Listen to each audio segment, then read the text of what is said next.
years old, unmarried, though not without offers, and I'd passed the mental state known as burned out 5 years before I put that Pulitzer on my shelf. The reason was simple. My job, reduced to its essentials, has been to chronicle death's grisly passage through the world. Death can be natural, but I see it most often as a manifestation of evil.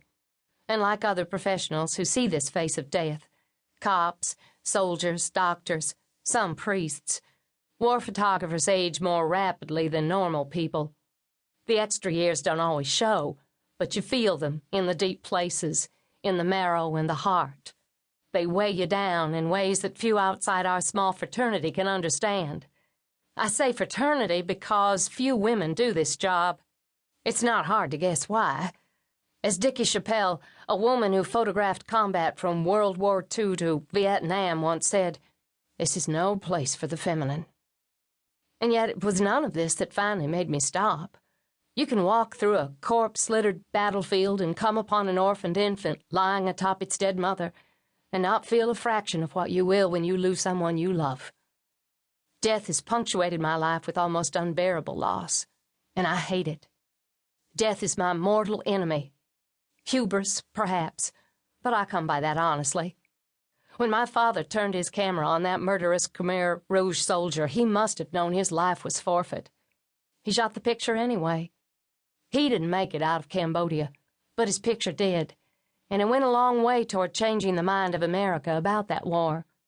All my life I lived by that example, by my father's unwritten code. So no one was more shocked than I that when death crashed into my family yet again, the encounter shattered me. I limped through 7 months of work, had one spasm of creativity that won me the Pulitzer, then collapsed in an airport. I was hospitalized for 6 days. The doctors called it post-traumatic stress disorder. I asked them if they expected to be paid for that diagnosis. My closest friends, and even my agent, told me point blank that I had to stop working for a while. I agreed. The problem was I didn't know how. Put me on a beach in Tahiti, and I am framing shots in my mind, probing the eyes of waiters or passers-by, looking for the life behind life. Sometimes I think I've actually become a camera, an instrument for recording reality, that the exquisite machines I carry when I work are but extensions of my mind and eye. For me, there is no vacation. If my eyes are open, I'm working. Thankfully, a solution presented itself. Several New York editors have been after me for years to do a book. They all wanted the same one, my war photographs. Backed into a corner by my breakdown, I made a devil's bargain. In exchange for letting an editor at Viking do an anthology of my war work, I accepted a double advance, one for that book and one for the book of my dreams. The book of my dreams has no people in it, no faces anyway, not one pair of stunned or haunted eyes. Its working title is Weather. Weather is what brought me to Hong Kong this week. Hong Kong is my gateway to China. I was there a few months ago to shoot the monsoon as it rolled over one of the most tightly packed cities in the world. I shot Victoria Harbor from the peak and the peak from the city, marveling at the different ways rich and poor endured rain so heavy and unrelenting that they've driven many a round-eye to drunkenness or worse. This time, Hong Kong was only a way station to China proper, though I scheduled 2 days there to round out my portfolio on the city.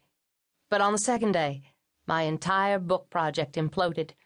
I had no warning, not one prescient moment. That's the way the big things happen in your life. A friend from Reuters had convinced me that I had to visit the Hong Kong Museum of Art to see some Chinese watercolors. He said the ancient Chinese painters had achieved an almost perfect purity in their images of nature. I know nothing about art, but I figured the paintings were worth a look, if only for some perspective.